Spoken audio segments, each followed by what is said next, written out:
আসসালামু আলাইকুম সুপ্রিয় দর্শক, আপনাদের সকলকেই জানাই অগ্রিম ঈদ মোবারক। মুসলিমদের জন্য সবচেয়ে পবিত্র মাস হচ্ছে রমজান। এই মাসের অপেক্ষায় থাকেন বিশ্বের সব ধর্মপ্রাণ মুসলিমরা। হিজরি ক্যালেন্ডার অনুযায়ী শাবানের পরেই আসে রমজান মাস। সেই হিসাবে আর মাত্র কয়েকটা দিনই বাকি আছে রমজানের। 2025 সালের রমজান মাস ও ঈদুল ফিতরের তারিখ কিন্তু এইমাত্রই জানিয়ে দিলেন সংযুক্ত আরব আমিরাতের জ্যোতির্বিজ্ঞানী ইব্রাহিম আল দারওয়ান। মুসলিমদের জন্য রমজান অত্যন্ত গুরুত্বপূর্ণ একটি মাস, যা কিনা সিয়াম সাধনা, ইবাদত ও আত্মশুদ্ধির মাধ্যমে পালন করা হয়।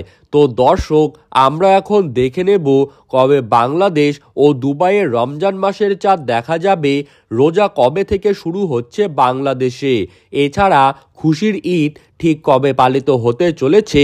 এই সমস্ত বিষয়ে বিস্তারিত তথ্য জানতে হলে অবশ্যই আমাদের ভিডিওটিকে শেষ পর্যন্ত মনোযোগ সহকারে দেখতে থাকবেন এবং কমেন্ট বক্সে ঈদ মুবারক লিখে জানাতে ভুলবেন না। আর ভিডিওটি ভালো লাগলে আমাদের ইউটিউব চ্যানেলটিকে অবশ্যই সাবস্ক্রাইব করবেন। তো চলুন এক নজরেই দেখে নেওয়া যাক।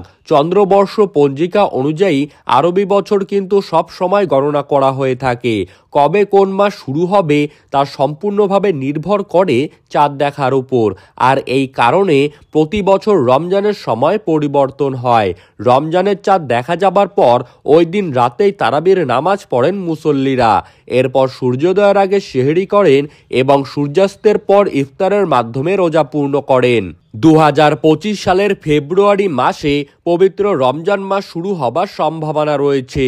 2025 সালের 28শে ফেব্রুয়ারির সন্ধ্যায় রমজান মাসের চাঁদ দেখা যাবে বলে জানিয়েছে মধ্যপ্রাচ্যের বিভিন্ন সংবাদ মাধ্যম। সেই হিসাবে 1 মার্চ অর্থাৎ মার্চের 1 তারিখেই প্রথম রোজা শুরু হয়ে যাবে। আর বাংলাদেশে 2025 সালে রোজার ঈদ কিন্তু পালন করা হবে 30শে মার্চ। পৃথিবীর অনেক দেশে এখনও খালি চোখে চাঁদ দেখাকেই প্রাধান্য দেওয়া হয়। বিশেষ করে মধ্যপ্রাচ্য ও দক্ষিণ এশিয়ার দেশগুলিতে কিন্তু খালি চোখেই চাঁদ দেখে রমজান মাসের শুরু এবং ঈদ পালন করার ঘোষণা দেওয়া হয়। সুপ্রিয় দর্শক, আপনাদের সকলকেই কিন্তু আবারও জানাচ্ছি অগ্রিম ঈদ মোবারক। ভিডিওটি ভালো লাগলে অবশ্যই আমাদের ইউটিউব চ্যানেলটিকে সাবস্ক্রাইব করে রাখবেন। ধন্যবাদ।